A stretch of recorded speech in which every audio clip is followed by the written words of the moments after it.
ආයුබෝවන් සුබ සන්ධ්‍යාවක්. පැත්තගේ ඇත්ත කියන හිරු රාත්‍රී 7 ප්‍රධාන පුවත් ප්‍රකාශය සමගින් මම බුද්ධිදනුකා බේසිංහ. මම රෝෂිනී විජේසූරිය. මුලින්ම අවධානය දවසේ සිරස්තල වෙත. ප්‍රියංකර ජයරත්නට නව රාජ්‍ය අමාත්‍ය ධුරයක්, දුෂ්මන්ත මිත්‍රපාලට තවත් නියෝජ්‍ය අමාත්‍ය ධුරයක්. දෙසතියකින් විසඳුම් නොලැබුණහොත් වැඩ වර්ජනයක් රජයේ වෛද්‍ය නිලධාරීන්ගේ සංගමය අනුතුරු අංගවයි. එක්නැලිගොඩ ඝාතනය ගැන ගම්මන් පිළට සැකයක්. ආග්නික විශ්වවිද්‍යාල ඉංජිනේරු පීඨ සිසුන් කොළඹදී උද්ඝෝෂණයක. විශ්ව රෝරජන තරගයේ අත්වැරදීමක් අවසානයේ කිරුළ පිලිපීනයට.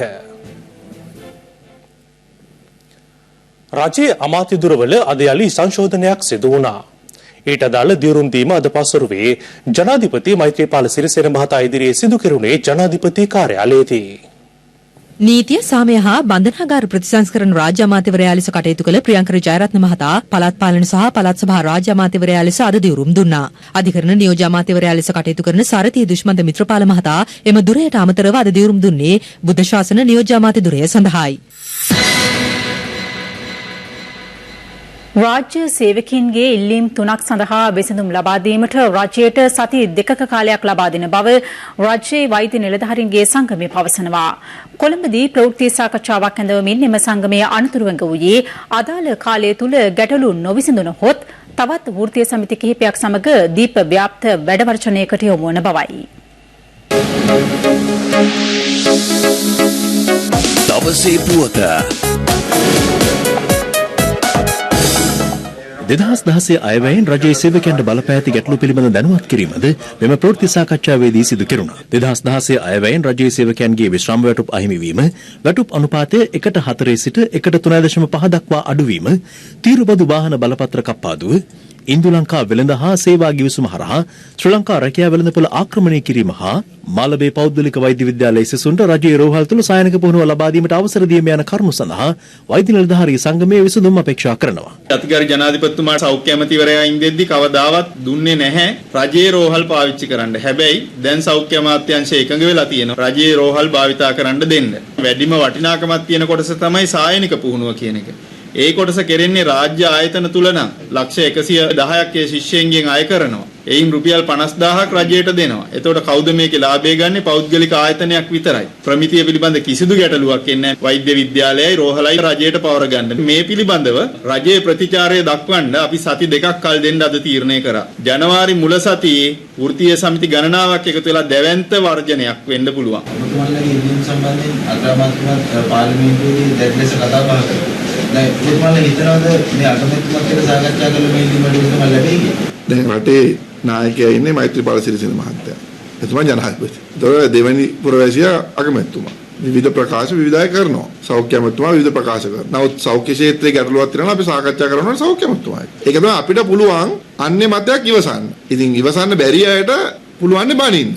ඉතින් අපි ඉවසලා තියෙනවා. අපි වෘත්තීය සමිති ක්‍රියාමාර්ග කරන්නේ අපේ පෞද්ගලික දෙයක් ලෙස හිතලා නෙමෙයි. අපිට පුළුවන් ඕනම කෙනෙක් එක්ක ඕනම වෙලාවක සාකච්ඡා කරන්න. ඒක අගමැතිතුමා වෙන්න පුළුවන්, සෞඛ්‍ය අමාත්‍යතුමා වෙන්න පුළුවන්. ඒ කාලේ නම් මෙවෙන්සිල්ලම අමාත්‍යතුමා වෙන්න පුළුවන්. ඒ අදාළ පුද්ගලයාත් එක්ක අපි සාකච්ඡා කරනවා.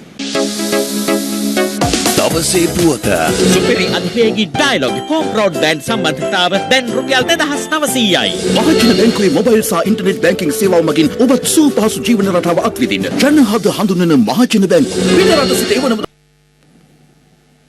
මාධ්‍යවේදී ප්‍රගීත් එක්නැලිගොඩ ඝාතනයේ පටුපස ආණ්ඩුවේ ප්‍රබල ඇමතිවරයෙකු සිටියදැයි සැකයක් මතුවන බව පිවිතුරු හෙළවරුමේ නායක පාර්ලිමේන්තු මන්ත්‍රී උදය කම්මන්පිල මහතා පවසනවා. අද කොළඹ පැවති ප්‍රවෘත්ති සාකච්ඡාවකදී ඔහු ප්‍රකාශ කළේ අත්අඩංගුවට ගෙන සිටින යුද හමුදා බුද්ධ්‍යංශ නිලධාරීන්ට සිදුවන බලපෑම එම සැකයට හේතුව බවයි. මාධ්‍යවේදී ප්‍රගීත් එක්නැලිගොඩ පැහැරගෙන ගොස් ඝාතනය කළ බවට අත්අඩංගුවට ගෙන සිටින යුද හමුදා බුද්ධ්‍යංශයේ ලුතිනය කර්නල් ශම්මි කරුණාරත්න ඇතුළු බුද්ධ්‍යංශ නිලධාරීන් තමන් පසුගියදා හමු බව ගමන්පිල මහතා මෙහිදී පැවසුවා.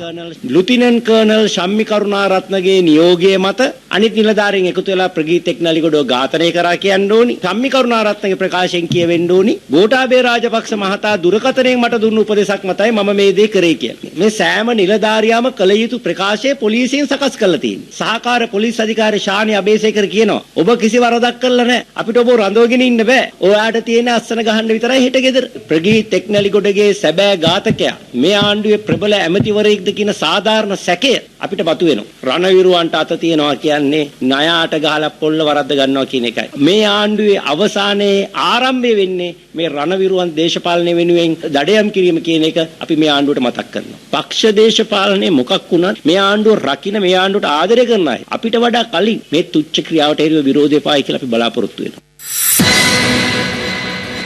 නාවික හමුදාපතිවරයා අත්නෝමතික ලෙස ක්‍රියා කරමින් ඇවන්ගාඩ් සමාගම විදේශීය සමාගම් වලට පැවරීමට සූදානම් වන බව ඇවන්ගාඩ් රැකියා අහිමිවන්ගේ සංවිධානය චෝදනා කරනවා. කොළඹ අද පැවති ප්‍රවෘත්ති සාකච්ඡාවකදී ඔවුන් මේ බව සඳහන් කළා. ඇවන්ගාඩ් සමාගමේ කටයුතු නාවික හමුදාවට පවරා ගැනීමෙන් මසක් තුල රුපියල් මිලියන 126ක අලාභයක් සිදුව ඇති බවද මෙම ප්‍රවෘත්ති සාකච්ඡාවේදී අනාවරණ කෙරුණා. නාවික හමුදාපතිතුමාම කියනවා MV මහනුවර නෞකාව විසින් කරපු ගිනිඅවි පාලනය කිරීමේ කොටස සිංගප්පූරු හා මැලේසියානු සමාගම් වලට බාර දීමට වැඩ කටයුතු කරගෙන යනවායි කියලා. එහෙම බලයක් එතුමාට තියෙනවද?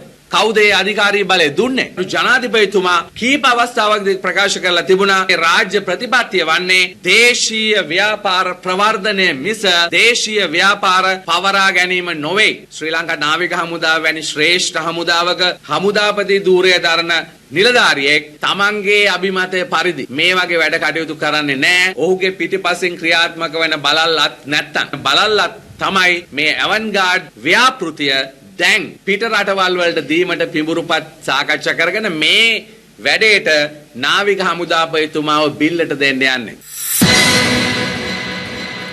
අමුඩේ ගහගෙන උද්ඝෝෂණ කරපු කට්ටියක් උද්ඝෝෂණය ඉවර වෙලා ගිය විදිහක් පිළිබඳ අජිත් පී පෙරේරා නියෝජ්‍ය ඇමතිතුමා කියනවා. ඒ කොහොමද කියලා දැනගනිමු. රට වට කර බැඳත් කට වට කර බදින්න බැරි වැට නැති කටෙන්. 2016 අපේ රට බරපතල අවුලකට පත් වෙනවා. ඒ වෙනස් කර ගැනීමට කිසිදු වැඩපිළිවෙලක් නොමැති තත්වයට අද රජය පත් වෙලා තියෙනවා. මුළු රටේම රජයේ සේවකයන්ගේ පෞද්ගලික අංශ සේවකයන්ගේ පඩිවැඩි කරනකොට මේ වතු සභාගම් කියනවා පඩිවැඩි කරන්න බෑ කියලා. මම ඒ අයට කියනවා මේ වතු දියුණු කරන්න අපිට හැකියාව තියෙනවා. නිසා වතු කම්කරුවන්ගේ පඩිවැඩි කරන්න බැරි නම් ඒ වතු නැවතොරක් රජයට බාර දෙන්න කියලා. මේ අයවැය ප්‍රතිලාභ ජනවාරි වලින් පස්සේ ලැබෙන්නේ. බදු ගහපුවා අය කරන්නේ ජනවාරි මාසයේ ඉඳන්. 102 තිබ්බ වැට් එක 104 දක්වා යනවා. ඒකට බඩු මිල වැඩි වෙනවා. ටූත් පේස්ට් එකේ රටට ආනයන කරන හැමදේම ගණන් යනවා. මේ අය කල්පනා කරනවා මේ ආණ්ඩුව සුමානෙන් පෙරලන්න පුළුවන් කියලා. ඒවා ඔක්කොම බොරු හීන විතරයි. කොච්චර නැටුවත් මේ ආණ්ඩු පෙරලන්න බෑ. දැන් බොහොම අමාරුවෙන් අපි අගමැතිතුමා එක්ක කතා කළා. පෝරසානාධාරය එළවලු වලටත් දෙන්න දැන් හදාගත්තා. මේ යෝජනා කරලා තියෙන වෙනස් වීම අන්තිමේදී ක්‍රියාත්මක කරයිද නැද්ද කියන එකත් තව ප්‍රශ්නයක්. ඉතින් අපි බලපෑම් ඇති කරලා ඒ පොරොන්දු ඉෂ්ට කිරීමේ තැනට ගෙනියන්න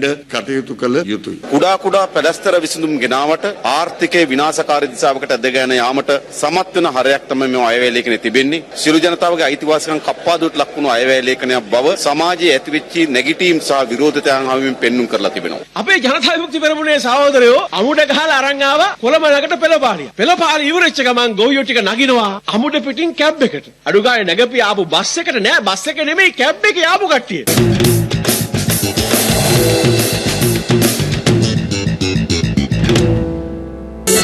IDD නත්තල් කතා අඩුම ගානට වැඩි කතාවක්. ඉල්ලීම් දිනාගැනීමේ සිට කොළඹට පැමිණි අග්නිදිග විශ්වවිද්‍යාල සිසුන්ට අදත් සිය ගැටළු වලට පිළිතුරු ලැබුණේ නැහැ. ඒ ගැටළු පිළිබඳ සාකච්ඡා කිරීමට කිසිදු බලධාරියෙකු ඉදිරිපත් නොවීම හේතුවෙන් අග්නිදිග විශ්වවිද්‍යාලයේ සිසුන් පැය 7කට ආසන්න කාලයක් අද විරෝධතාවයේ නියැලුණා. අග්නිදිග විශ්වවිද්‍යාලයේ ඉංජිනේරු පීඨයේ නියෝජනය කරන සිසුන් පෙරවරුවේ විරෝධතාවය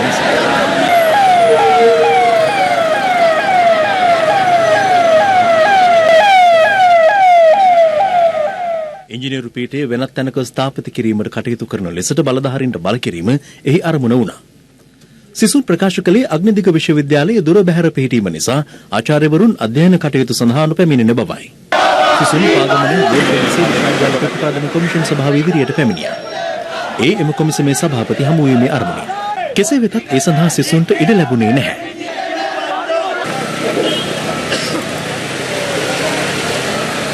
අපිව බාබාරට දාලා ඔයාලද මේ කරදරයක් වෙනවා නම් ඒ தත්ත්වයට අපි වත් කරේ අපේ මේ අමාත්‍යාංශවල නිලධාරීන් සහ මේ UGC එක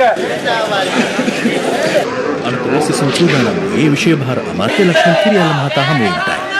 නමුත් පොලිසිය ඊට ඉඩ ලබා දුන්නේ නැහැ. මෙහාට කියනනේ මුලින් කාගන්න පාර අවහිර කරා. හරිද? පාර අවහිර කරා. අපි සර් දුක දන්නේ නැහැ සර්. ඉතින් ලෙක්චර් එක එකක් නෑ සර්. අපි කොහොමද මේක ලෙක්චර් කරගෙන එළියට යන්නේ? මොඩල අම්මඩ සංගීතය කියලා ගන්න දෙන්න කොහොමද? සර් පොඩ්ඩක් කියලා බලන්න. සර් ළමයි ඉන්නවා නේද? පොඩ්ඩක් කියලා බලන්න chance එකක් දෙන්න සර්. අපිට අමතිතු බාව කරලා දෙන්න. මෙතන පාරේ වාහනේ තියෙන එක ළමයි.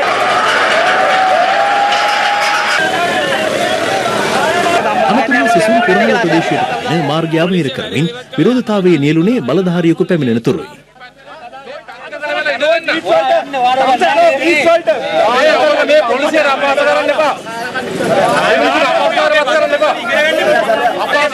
අපි වෙනුවෙන් එකතු වෙන්න පුළුවන් හැම පාර්ශවයක්ම එකතු කරගෙන ඒගොල්ලන් හම්බෙන්නට එනවා. එදාට පිළිතුරක් දුන්නේ නැත්නම් මීට වඩා ලොකු දිශකියා මාර්ගවල අපිට යන්න සිද්ධ වෙනවා.